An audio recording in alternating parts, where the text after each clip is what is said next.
News 18 India.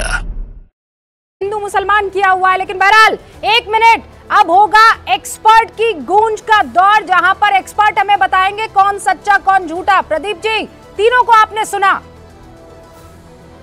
देखिए रुपका जी, मैं ये तो नहीं कह सकता कौन सच्चा कौन झूठा, इसका फैसला तो जो है वो जनता करेगी, मतदाता करेगी। लेकिन इतना दो तीन चीजें मैं जरूर कह सकता हूं। अनुराग भदौरिया जी ने जिस तरह से राइम सुनाया, अगर उनकी पार्टी का, उनके नेता का जनता में प्रभाव होता तो इसका बड़ा असर होता। जो वो बातें कह रहे हैं, देखिए मुद्दे विपक्ष के पास उनकी कमी नहीं है। हर सरकार के खिलाफ मुद्दे होते हैं, हर सरकार की कमियां होती हैं, विपक्ष का काम होता है उनको उजागर करना। लेकिन बात ये आखिर में आती है कि उसका प्रभाव कितना पड़ रहा है, क्या जनता उसको सुनने को तैयार है। जो आपके प्रोग्राम का नाम है उसी में जवाब है कि क्या जनता में उसकी गूंज सुनाई दे रही है आपके मुद्दों की। अगर गूंज सुनाई दे रही है तो आपको फायदा होगा, नहीं सुनाई दे रही है तो नहीं होगा। मैंने जितने चुनाव अपने जीवन में अभी तक देखे हैं जर्नलिस्ट के रूप में, आज का जो विपक्ष है वो सबसे कमजोर विपक्ष नजर आ रहा है। ओके प्रदीप जी, क्या होगा, मैं ज्योतिषी नहीं हूं। वक्त जो है 60 सेकंड में ऊपर हो चुका है, लेकिन एक बार फिर से अब मैं डिबेट को ओपन कर रही हूं और मैं यहाँ अजय आलोक और अनुराग भदौरिया, और उसके बाद ये राउंड होगा अजय आलोक और वारिस पठान के बीच में, लेकिन आप दोनों को स्क्रीन पर रख रही हूँ। अजय आलोक, जवाब दीजिए, जनता के बीच आपकी गूंज है या ये आपका अहंकार है? नहीं, अहंकार तो हमें होता ही नहीं है। ना जीत पे हमने अहंकार करते हैं और ना हार में हम जनता को कोसते हैं, जैसा कि जनता देख रही है पिछले 5 सालों से कि जनता को कैसे कोसा जा रहा है। अनुराग भाई ने बहुत अच्छी तुकबंदी की, बहुत अच्छा तुकबंदी किया, लेकिन एक लाइन गलत बोल गए अनुराग बाबू।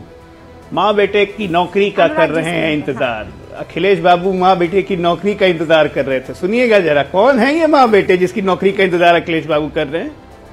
अब पूरे इंडिया उसी माँ बेटे की नौकरी करने के लिए मरा जा रहा है। इसी से तो देश को मुक्ति चाहिए गुरुदेव। कब तक करोगे एक परिवार की नौकरी, कब तक करोगे परिवार की चाटुकारी? तुम बड़े परिवार, हम छोटे परिवार, ये परिवार करके देश का कर दिया बंटाधार।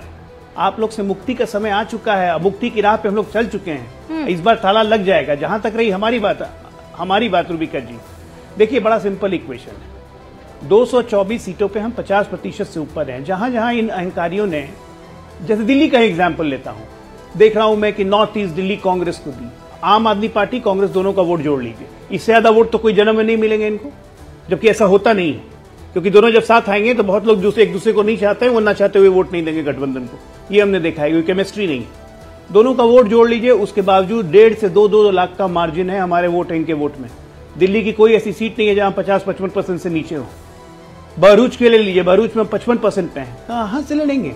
जो हमारी एग्जिस्टिंग सीट है वो तो है, हम इंप्रूवमेंट करने जा रहे हैं। हम यूपी में इंप्रूवमेंट करेंगे 62 से 80 कह दिया, और 62 में तो आप अकेले ही लड़े हैं। मतलब 40 से 40, इससे आगे की तो गुंजाइश है नहीं। 62 में से 72 मैं कह रहा हूँ, उसके पीछे एक कारण है। नहीं, एक सेकंड अजय आलोक जी, पहले जवाब देंगे। अनुराग भदौरिया, देखिए भारतीय जनता पार्टी जो कहती है वो करती कहाँ है? जिस भ्रष्टाचार का आरोप लगाती थी उन भ्रष्टाचारियों को, मां बेटे की नौकरी का इंतजार लगाती थी, या एक मिनट रुको, मेरे बोलने दो। देखो मैं आपके बीच में नहीं बोला, ऐसे कैसे होगा भाई? एक एक करके बोलोगे तो समझ में आएगी ना बात।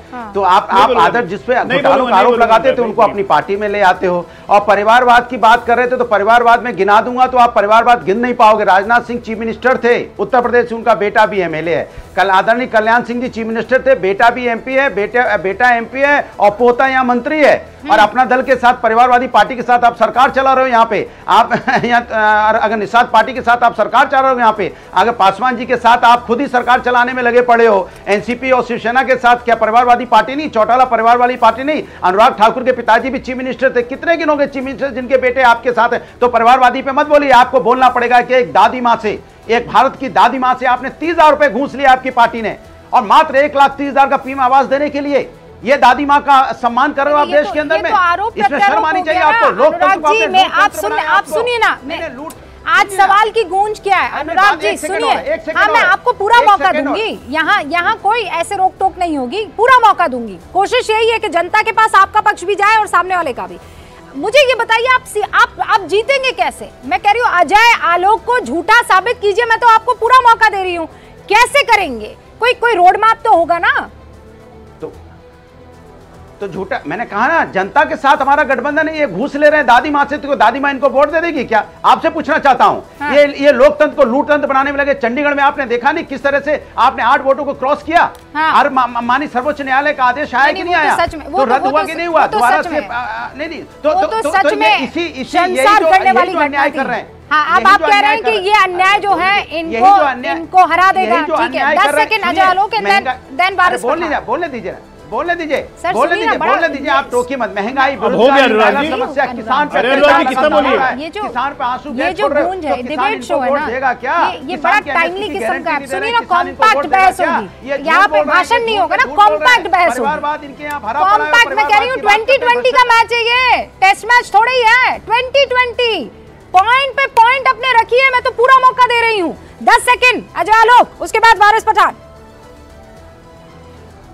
देखिए रूबिका जी, आपके दर्शकों को साफ बता देता हूं कि अब कोई भी टीपू इस देश का सुल्तान नहीं बन सकता है। इसलिए गलतफहमी काम खत्म कर देगी। कोई टीपू अब इस देश का सुल्तान नहीं बन सकता है। वारिस पठान सुन लिया, ये तो आपका पिच है, मस्ती से खेल सकते हैं। बिल्कुल, मैं तो सुना, देख रहा हूं किस तरह से जुगलबंदी चल रही है ए टीम और बी टीम के बीच में, दोनों की। दोनों भी, ये बीजेपी हो या ये INDA वाले, एक ही सिक्के के दो पहलू। रूबिका जी सब बात कर लिया। अनुराग भाई जरा बात बता दो ना, यूपी में तो भर भर के 90% मुसलमानों के वोट आप लोग ने ले लिए। राज्यसभा का टाइम आया तो एक भी आपको मुसलमान आदमी नहीं दिखा पूरे उत्तर प्रदेश में जिसको आप भेज सको। इसीलिए थप्पड़ की गूंज का जवाब दिया जाएगा चुनाव में, भर भर के जवाब दिया जाएगा चुनाव में। आपके RLD भी थे, मिलके वोट लिया। और बीजेपी की तो बात ही क्या कर रहे हैं अंजना, रूबिका जी, ये लोग तो अगेंस्ट में ही है ना पूरे मुसलमानों के। ये तो मुसलमानों के खिलाफ जंग सी छेड़ दिए। अरे इनको तो इतनी नफरत है कि बीजेपी का नेता जा सकता है, भड़काओ बचान दे सकता है, पब्लिक को भड़का सकता है, लोगों की दुकान को बुलडोजर से उड़ा दिया जाता है। मगर वहां अगर एक मुसलमान वारिस पठान जाने की बात करेगा तो उसको डिटेन करके अरेस्ट कर लेंगे। ये झूठे जुमलेबाज धोखेबाज लोग हैं। बीजेपी का ही तो फायदा कर रहे हैं ना वारिस भाई। अगर आपने इनको हराया, का फायदा कर रहे हैं, तो बढ़ गया ना, वोट तो बढ़ गया ना। चुनाव में नुकसान पे नुकसान।